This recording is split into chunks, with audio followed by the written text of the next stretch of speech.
आज आम्ही जे निवेदन दिलं ते वार्ड क्रमांक 11 मधील होतं. त्यामधील मुख्य मुद्दे जे होते, वार्ड क्रमांक 11 मध्ये महत्त्वाचा म्हणलं तर पाण्याचा प्रश्न आहे.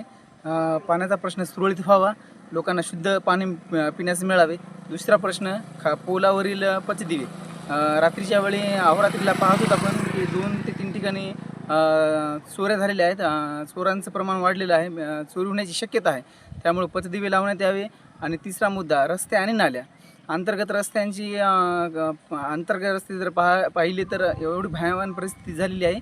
ते रस्तेसुद्धा दुरुस्त करण्यात यावी ही आमची प्रशासनाला विनंती आहे की निवेदनाच्या मार्फत आपण रस्ते, पचदिवे आणि पाण्याचा प्रश्न मार्गी लावावा. कोणाकोणाला निवेदन दिलं आपण? आता आम्ही माननीय तहसीलदार महोदय यांना एक निवेदन दिलेलं आहे. तसेच नगर पालिका मुख्याधिकारी, नगर परिषद पूर्ण यांना सुद्धा एक निवेदन दिलेलं आहे. आणि पुढचं निवेदन आम्ही माननीय जिल्हाधिकारी कार्यालय परभणी यांना एक सुद्धा निवेदन देत आहोत. तर मागण्या जर मान्य नाही झाल्या, आपल्या मागण्या जर मान्य नाही झाल्या तर आम्ही 8 दिवसाचा वेळ दिलेला आहे. 8 दिवसानंतर आम्ही ठिय्या आंदोलनाला बसणार.